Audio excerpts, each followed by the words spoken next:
I mean, I remember life before the internet. I remember life before. So I remember it, but like wasn't an How old are adult. you? How old are you? 37. 30. All right. So I'm 44. So I remember it. I remember life before Yeah. the Yeah. internet. You were in your I mean, high school, teenage, college years when it all started hitting. listen, I was like, middle When school. AOL came out, we used to just try to pick up girls. You couldn't even get a Right, picture of dude. them. So we would just have to drive That's to their house and see what they look like yeah. sometimes.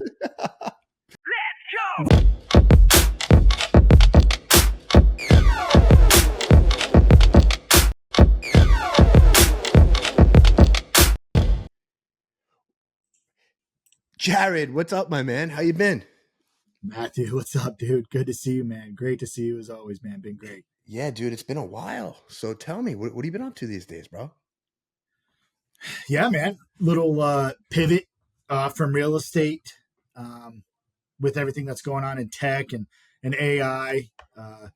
Man, had this download given to me and kind of been running with that since May. So really looking forward to diving into that Okay. and yeah, just showing the world Yeah, a so little bit about this what is we're doing. this is a pretty cool product, man. So is Thanks, buddy. Kapsol the name of the Yeah, product, or is yeah. Kapsol the company name? I want to get some No, clarity on that. the company name is Emotiga. So it's an Okay. area of tech kind of playing on emotional tech legacy and AI. Okay. So it is a niche that we're carving out for ourselves. And then, yeah, Kapsol is our first product that we're releasing within that framework. Yeah. Yeah, so tell me about it. So I know you got some Yeah. background in tech and marketing and communication. Yeah. So talk to me about this new product. Yeah. Yeah. From insurance, real estate, door to door sales, right? I found out, hey, I'm a marketing guy. I always thought I was a sales guy. It's like, you actually a marketing guy. It's funny how that Yeah. happens, right? I always thought Yeah. I was a finance guy. I always thought I was a sales guy, and then without marketing, you really have nothing, and there's nothing left, you know. So you always got Right. to be a marketing guy, no matter what Yeah, industry you're in. You're marketing yourself, you're marketing a company, or you're marketing a product. Totally agree. for sure. Yeah. So, yeah, this is Kapsol. You got pulled up on the screen here. And what we've created and actually have a patent on our technology is a way to send messages into the future, uh, personal messages into the future, whether you're here or not. And that those messages are exclusively for the person you send it to. And our patent is actually on the unlocking security technology of those messages. So, an easy way to kind of think of how would somebody use it. It's like my dad, he's 64. I have a 2-year-old daughter. Hmm. He can send a message to her on her 18th birthday or her wedding day when, God, I hope he is, but chances are he won't be here. Yeah, And yet she could still have a message from her, her papaw. that's cool, And man. I yeah, seen that in a movie one time. I think a father was dying of cancer or something, and Mhm. he set up a video camera and he recorded all these different messages, right? But Yeah, we're talking about in the 90s. I forget the name of the movie, but Jorge, I wonder if you yeah. can You pull think up of the that. name of that Yeah, movie. definitely would love. Yeah, definitely would love to Yeah, hear because about it. Yeah. what they wound up doing was he put them in the mail, right? Or he had somebody send Mm. them. So all throughout the child's life, they were getting VHSs that they were looking forward to on their birthday with It's so messages cool. from their dad, man. That that Yeah, that like I'm getting chills just thinking about that. yeah, and like it's born out of a place, and we all can relate to this. You know what I mean? In some sense, we've all Yeah. lost somebody that meant a lot to us. Like for me, it was my grandpa. Like growing up, like we didn't have a lot Hmm. of a lot, and we actually moved into their 300 square foot basement when I started kindergarten. Like I Yeah. started kindergarten in that 300 square foot basement. Like, and I just saw him every day. We moved out shortly thereafter. Ended up moving down the road from him, but man, like seriously, every day we were at his house. Bro, I definitely get that. So I lived Yeah. in a basement apartment underneath my grandparents. No bullshit. I go upstairs and he'd be having coffee and I'd be getting ready for school every day with him. I just got chills right now, man, because like I'm drinking coffee right now, and when I smell coffee, like Yeah. I smell him, and I think of his voice and his words, and it happens all the time. But on his, he got cancer, he died fast, and on that, I was going into uh, eighth, ninth grade, 12, 13, something like that. We were in the hospital. My parents thought I was old enough to go say bye, Hmm. so I walked in there. We had my pastor, we had my dad, and I bent down to my grandpa. I said, "Hey, I love you. I'm going to take care of grandma. Don't worry." That's the strongest man I know. Yeah. And he starts crying. He tries to take his oxygen mask off to tell me something, and it's mumbled, right? He's tired. He's hours away from dying. And I said, I said, what, Grandpa? What? I couldn't hear you. And he tried again, and it was even more muffled this time. And my pastor kind of patted me on the back, and he said, I don't think he's going to be able to get it out. And that was the last time like I ever even said something to him. He died a few hours later, and I think about him to this day. Like on your wedding, right? You get the little thing on the. Me and my wife just celebrated 13 years, and on the bottom of your wedding invitation, right, it always says "in memory of" or Yeah. "with us in spirit" or whatever it says. And you just kind of wish they were there. Like he never got to meet my wife, never got to meet my kids, and I just think of like, man, how cool would that have been if he was able to say, Jared, this is for your kids. Jared, this is for your wife. Or Jared, this is for you, on a bad day or on a great day, open it then. It'd have been a personalized message just for me. I think that would be really powerful. So now are you guys delivering these through video, or are you delivering it through, is it text communication? How does the whole process work? Let's say I wanted to do it with my parent or my father-in-law right now, right? What would I Yeah. do? How does that process work? Yeah. So when you go to the website, you click on create your capsule and you just fill in like, who are you, who you sending it to. Mm-hmm. And then, you can upload media. Like if you have something filed like on a Dropbox or something like that, or Google Cloud, or you can record right there in the web app. Oh, And, wow. on the spot, you could upload pictures. You could send a message, like a written message. So you have video, photo, text, and or voice. Right? You, So you have all four options. So you guys must be storing these for a long time on servers, right? And then they get Yeah. unlocked and sent Yeah. out at a certain time. Yeah. Yeah. And there's some development behind like how you can store things for 20 years for, you know, constructively and cheaply, and efficiently is what I mean. Right. No, I love it. I was actually pretty fortunate with one of my grandfathers, right? He wrote 2 books. So I was actually able to learn about his life from when he was a kid to all the Yeah. way till he was older. So those books, I always read them, and you pick up different things every time I read Yeah. through them, right? But not everybody has that. And I've seen like these Yeah. things on Facebook. Hey, write down your memories for people. It's a great gift. Yeah. People do it, but they actually, most people don't wind up doing it. It sits on their coffee counter, right? And Exactly. then what do you do with that book afterwards, right? Does it, I have so much stuff from years ago that just sits in boxes. Where does it sit? I really love the fact that these can be released throughout or at a certain period of time, right? Yeah. Yeah. So I actually had an idea like this too. It's actually crazy because Mm. I was doing this whole clone myself on AI thing, Oh, right? cool. Yeah. So I bought some domain names. I'll show you at a different time. But you could actually even take this a step further, right? So what you can do is you can actually have somebody answer a bunch of questions, right? Throughout the course Yeah. of time, upload videos, see how they speak, what they think, right? And then you could actually have a clone of them AI if you wanted to ask them a question. Like, how would my grandfather have handled this? Hey, sometimes you just want to Exactly. talk to them, they could talk back, If you're grabbing the video now too, you could probably even get really close to their voice, you know? Yeah. So that's a little sneak peek and a little bit more of hidden what's in our patent. Uh, Is meta tagging some of this data, and I'll just throw it out there. I'll tease it a little bit. Is this is like a 3 to 5 year runway, and what our raise is currently based on is being able to put that person and have them deliver that message in an augmented reality wearable way. yeah. That is, oh, and a wearable. Yeah. That's pretty cool. Yeah, so we're actually coding it so if you want to get that message from your grandpa on your wedding day, in 5, 10 years from now, you could, and Zuck and all these guys say we're going to have 100 million, 200 million wearables, Yeah.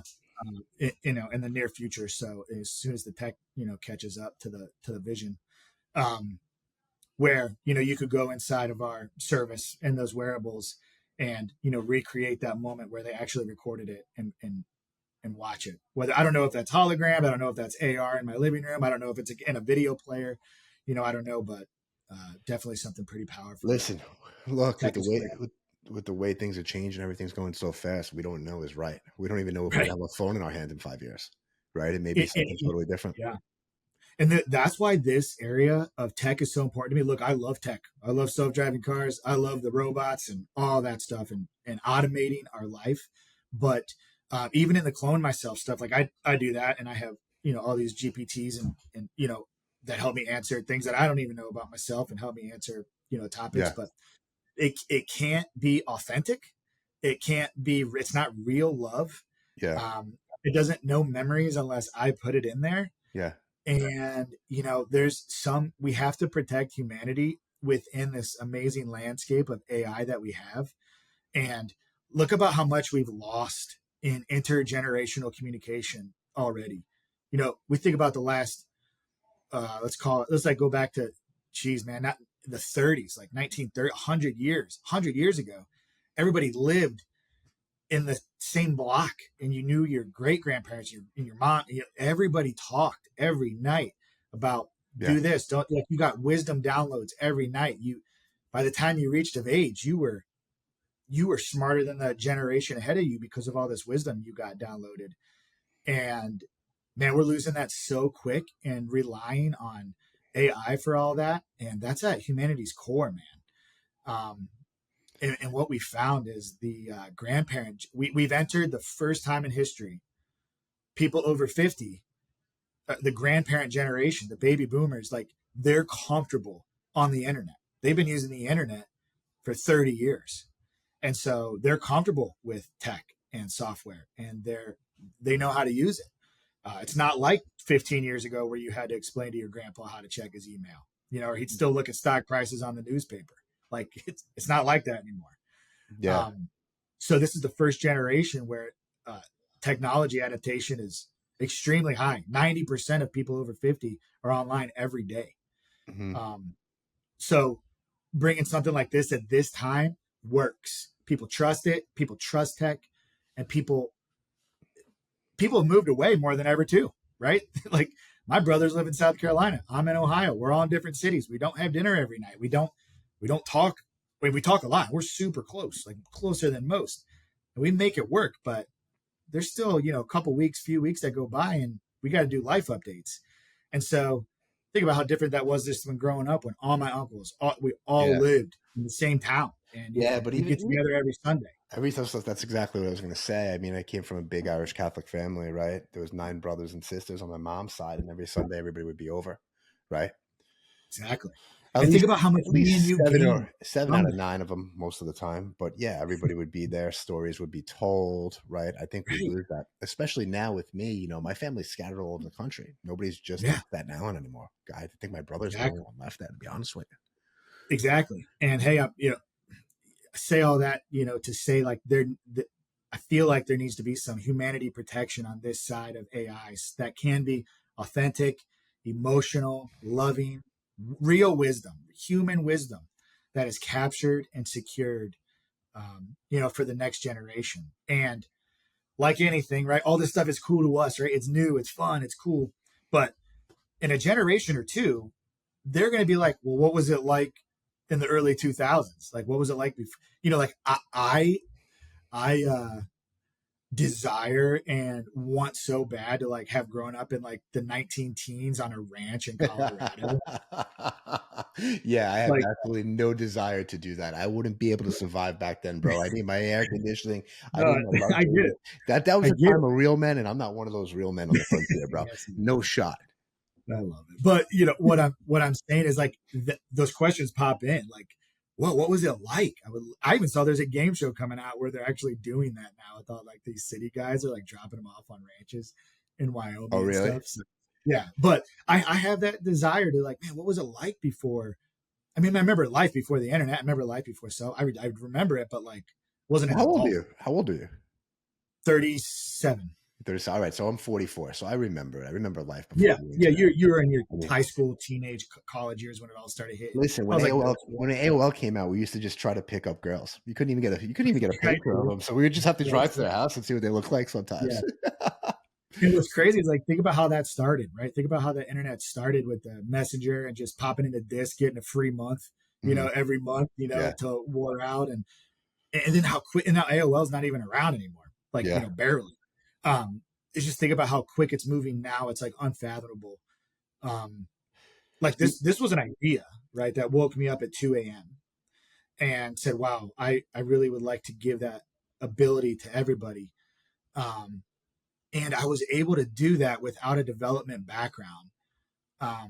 because of the tools that are available to build some sort of like minimal product, right? Like Yeah. an idea that I could go test and then get feedback on that and then raise a little money, hire a developer, meet, across the world, put out a beta to the world.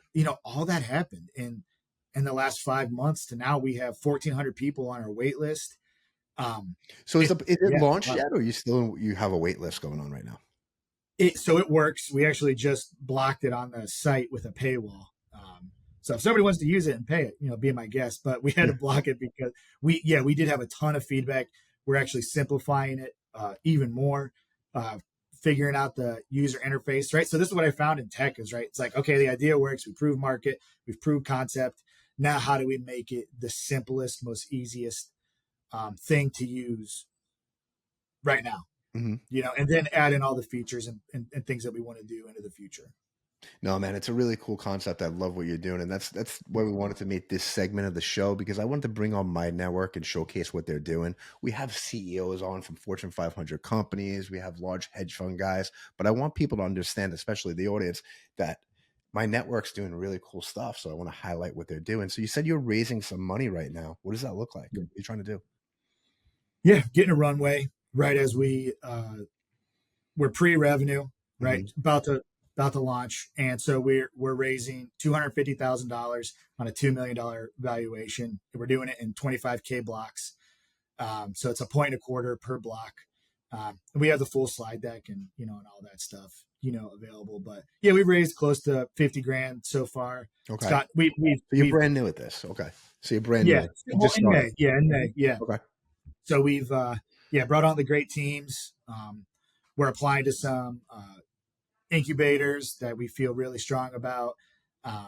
My advisory council has over $1 billion in exits. Mm-hmm. So, that's really strong, to get their advice and their feedback about how, like me and this, right? Yeah. You got to have some sort of mentor in the area that you're in to guide you. And so, that's been a phenomenal, experience too. No, listen, it sounds like an awesome product. I wish you the best. I'm sure you're going to raise the rest of that money easy. Yeah, not a lot of money. But let me ask you this. So, all right, so we raise the money. We get $250,000, right? It's actually not that much money that you need. Somebody can just stroke a check for that. Yeah. With that. So we brought up AOL before. The reason AOL was able to scale was, like you said, they put CDs in the mail to everybody in America, right? How do you envision scaling this company? Yeah. Well, we've barely scratched the surface. And if you're a data nerd like me, I mean, if you saw the analytics and the feedback that we're getting in person and online with the people that were already searching for this type of outlet in that grandparent generation, like, for example, I thought this was going to be a hit in the police, fire, military, veteran market. That's kind of where I wanted to go initially. Like, these guys are putting their lives at risk every day. But what I found was when I was talking to these guys and having ads, it's just another day in the office for them. They don't think about that. Like, they don't even think about it. From the outside looking in, I think about it for them. Yeah. They don't want to put that in their head before they go out there. They don't want to. Right. Yeah. They wanted, it's not that they weren't in it. They're like, oh, it's a cool idea. Yeah. It's a cool idea. I'll do it when I'm 60, like my dad. They just thought it was another day in the office. But what we found is with the 50 and over market, we had click-through rates over 50%. We had lead conversions over 25%, which is absurd. We had video rewatch rates over 50%. So we were like, wow, we hit something here. So yeah, when we launched kind of our beta with that, is there a demo or any videos on the website that Jorge can pull up that we can show everybody in the YouTube? You can go through it. Jorge, why don't you pull up a video and you show everybody exactly how it is? But yeah, as he's doing that, I think it's a fantastic idea, man. I'm actually going to set it up. What's the price point? And is it per capsule? Is it for each year you keep it holding on? Right. So how did you decide on pricing? Yeah, because it's kind of a new market. It was a super tough, thing to figure out because like you want to do a subscription kind of thing based on like multiples and tech, but then you think about your consumer and what's the feedback. We found that people over 50 want to pay for something once and not think about it again and know it's going to get to the person. Okay. So we made it we have a freemium model. So this is going to, this will be free. And then with limited, we're going to limit some features. You're going to kind of see all of the features, but we're going to limit some of the features. And then for $297, you're going to have unlimited capsules, super customization of delivery times, executor benefits. It's a one-time fee? Yeah, we're going to do it one time. And now this is just phase one as well. Mhm. This is, one type of capsule. We have a family capsule that we're aiming to release in the spring where multiple people can input into the capsule. And then, like, say your Okay. kid can get it on their 18th birthday, but their uncle Is it? filmed, like, say their Hey, uncle filmed the birthday, and their grandparents filmed them walking across stage and graduate, and then that person can get the capsule. so how does it get delivered? Is Okay, it thank on you. your platform, or is it an email video, or how? What's Yeah, the so right delivery? now it is. You're going to see it stored when you or type in referral 100. Just beat me out. So let me ask you this though. One question, right? So it only gets delivered one time. It can't be delivered numerous times, or that's a different Just capsule. that yes, it's a different capsule. This one is the simplest model that we have. That's working and that we have out right now. So you're going to get an email. Matt says, "Hey, you created this for this person. It's going to go out on this date," and that receiver is going to get an email that says, "Hey, you've received a capsule," but Mhm. they will. It's proprietary unlocking technology. I can't get into this message now. Gotcha. And if you go to view my So capsules, it's you can have a locked. dashboard. The only person that can get into this message is who, and how do they get in? Do they get a The password, receiver, or do they the get? receiver on the date that it's allowed to unlock, they will receive a combination of numbers that they have to enter, and then it will become unlocked. So nobody can get into On this. your It's now, private is that forever. would they be going into? I guess would they be going into your platform inside the vault Yes. to unlock it, Yes. or would it be Yes. okay? No, That's super cool. On our network. Yes, correct. Listen, And then, Jared, I so really just appreciate you. yeah. No, thanks for it. Yeah. And, we have the family capsule coming up, and then we also have a legacy capsule where Okay. you can store Bitcoin or a $5,000 wedding gift or a $500 wedding gift. Like, say it's to your granddaughter, but she's not allowed to receive that until her wedding day or she's 25 or whatever. Mhm. So nobody's allowed to sell and nobody's even allowed to touch it until that time. So we're So you're just working. locking up the codes to the wallet inside of there, and then it'll be released Right. upon that date. Wow, Yeah. that's an interesting use case. I Yeah, like that. and we'll see how that, but we're really focused on phase one. Like, I don't want to, like, we are locked in to this grandparents recording messages for, their grandkids and kids right now. And Mhm. that's our next 4, 5, 6 months of extreme focus. But yeah, and with the data that we're collecting on the front end, we have a learning language model on the back end and a machine learning capabilities for that generation. There's a huge gap in people over 50 are treating learning language models and machine learning like it's Google, Mhm. and it's anything but. And so if you're searching like how to get to the grocery store in ChatGPT, which I've literally seen people do, it's like that's not what it's for. Yeah. And we're just ruining data space, with those type of things. So we're actually training a language model on how that generation communicates, and we have it on the docket to release a language model to that generation exclusively for them, that will communicate and talk and train them of how to use machine learning and language models. I love it. It sounds awesome. Sounds like you have a pretty exciting roadmap. Why don't you tell everybody where they could find Kapsol and your company so they can actually check this out themselves? It's pretty cool. I would suggest Yeah. it. Everything is pointing to that website right now. We have multiple URLs that we're going to break up in the future. But yeah, if you want to get in contact with me, you can email me at jared@emotiga.com, EMOTIGA.com. Check us out there. I mean, communicate with me there. That's the easiest way. Or go to capsule.io if you want to play around with the software. And it actually works. Like, that message is actually going to go out. And I'm going to change that referral code. But if somebody does want to create one, like, we can, just email me and I'll hook you, whoever's listening, hook you up. Everybody, that's a wrap. We'll catch you on the next episode. Let's go!